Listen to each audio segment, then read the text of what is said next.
Very good afternoon wherever you are. Thank you very much for keeping it Citizen TV. This is Citizen News in Briefs. My name is Wycliffe Orandi.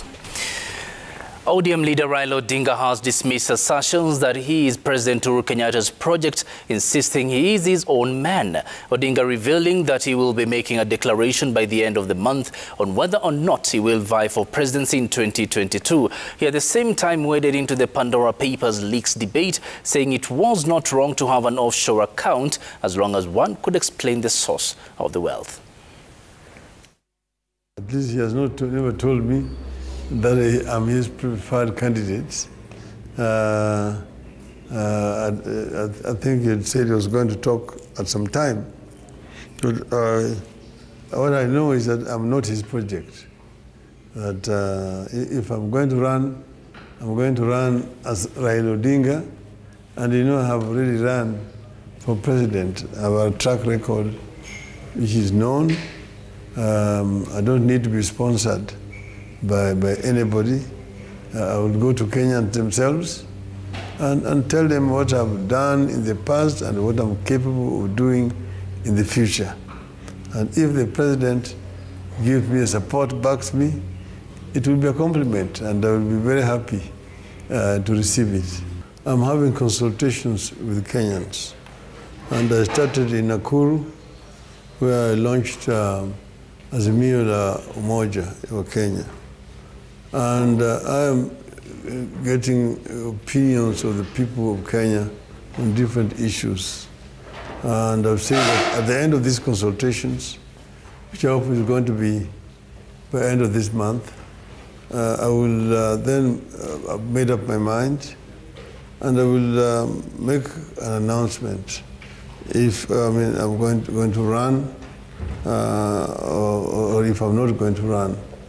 So it is a period of consultations, and I'm very happy with the results I'm getting from the people of Kenya. It's helped me to also reconnect with other parts of the country and to also appreciate the problems, the progress, and so on and so forth.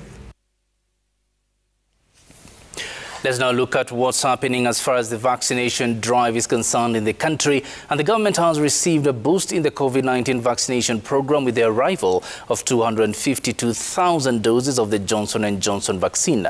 Speaking while receiving the consignment, the chairman of the National Task Force on Vaccine Deployment, Willis Ahwale, expressed concern with low uptake of vaccines in counties with large populations, including Kakamega, Bungoma and Homa Bay. He says the ministry is seeking to vaccinate 5.8 million people by the end of this month. With an eligible population of 600,000, only 10,000 are fully vaccinated. This should be concerning to all of us as Kenyans, because we are just going through the end of the fourth wave, and as we've seen, the first wave led to a higher second wave, led to a higher third wave, and now we can get a higher fifth wave. This is the time to get people vaccinated. Vaccination is for prevention.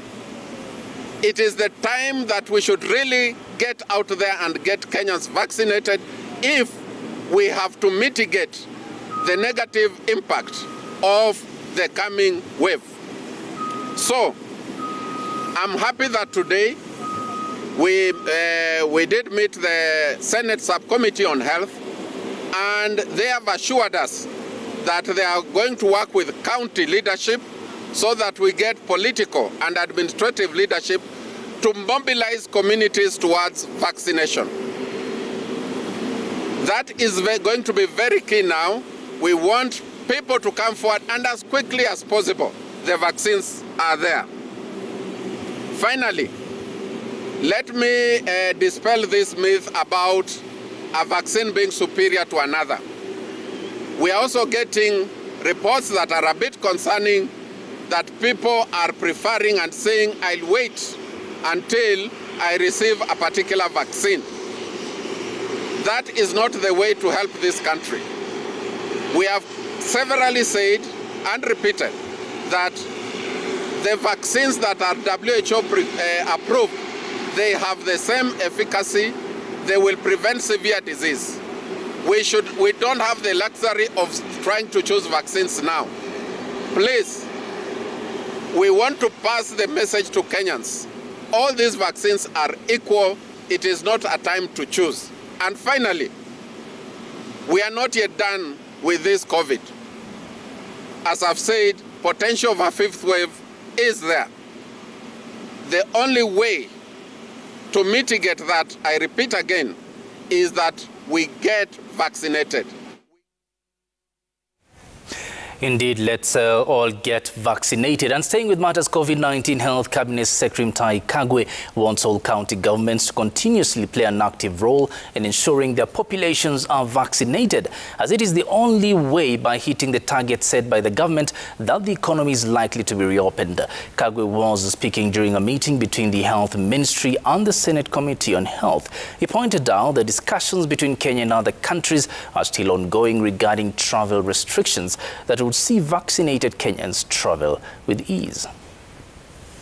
At the moment, we are negotiating bilaterally with, for example, the UK, so that we can have our certification recognized by them, and then we can also have their certification recognized by ourselves. So that international verification system is what is going to come with what WHO is trying to come up as the minimum standards for that certification.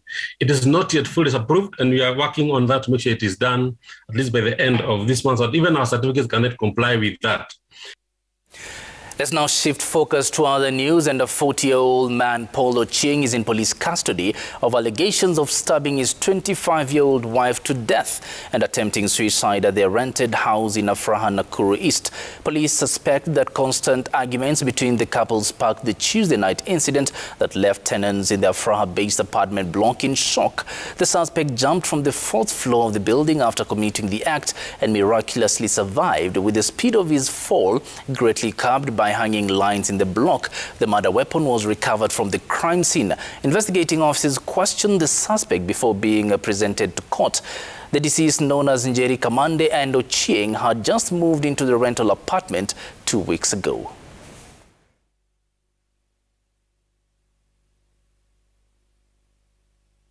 Pia alikuwa ametangulia, hata pipi hakunisalamia. Akanipitako tu, akapita, mwanaume pia akafuata. Muda kidogo nikanyamaza hivyo, nikasikia kama mlango inakongwa ndio ndani. Nikasikia sasa nduru ya watoto. Sasa kukimbia kufika huko, nikapata mlango wameweka kufuli. Na ndani nikisa. Ndio nikashuka tena chini, mbio nikaita huyu landlord hapo. Nikamwambia bwana huko imeumana.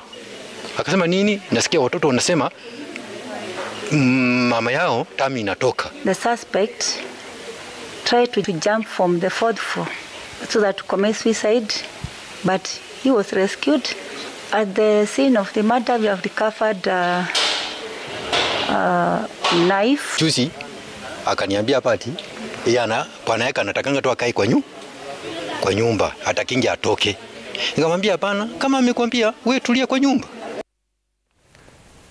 To the corridors of justice, and Tom Mboya, a Nairobi businessman, has been sentenced to 20 years in jail for the attempted murder of fellow businessman William Osewe.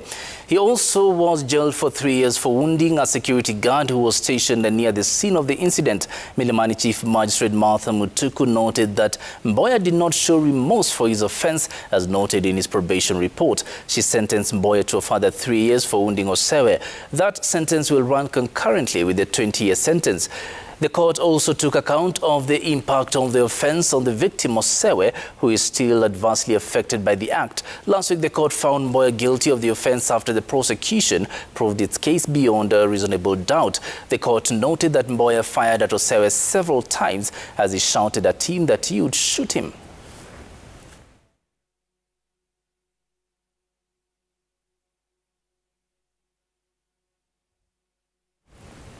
Over to Makueni County, where residents of Mboya in the county are calling on the government to come out to their aid and caution them against the adverse effects of the prolonged drought in the area. The residents, most of who are farmers, say they are forced to trek for kilometers in search of water after dams in the area dried up. In Utuneni village, farmers say the ongoing drought has affected the crops they had planted, which could be to the tune of millions of shillings. Over 2 million Kenyans are in need of food aid due to the drought, with 11 counties in arid and semi-arid areas badly affected. Hii ilikuwa inatusaidia wananchi wa area hii kwa ukulima. Tulikuwa tunatoa maji hapa, tunalima, tunafanya irrigation kwa mashamba yetu. Sasa imekauka, hata kuna vitu inakauka kwa shamba. Tulikuwa tunategemea Utuneni Dam. Na kwa sasa saa hii mahali tuko ni Utuneni Dam, tunasimama ndani kabisa penye hakuna maji.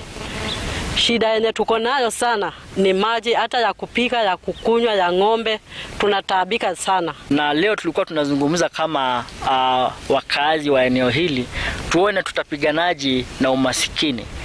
Ndio sasa tunatoa mwito kwa serikali yetu kuu, serikali ya county, waweze kutusaidia kwa hii damu ambayo ndio inatoa maisha ama inatoa uhai katika eneo hili. Watusaidie ili tuweze kusonga mbele kama wananchi. Viusasa platform has announced a 20% increase in earnings for content creators contributing to Viusasa platform. The content creators will henceforth earn a 60% revenue share from the previous 40% on the platform beginning the end of this month.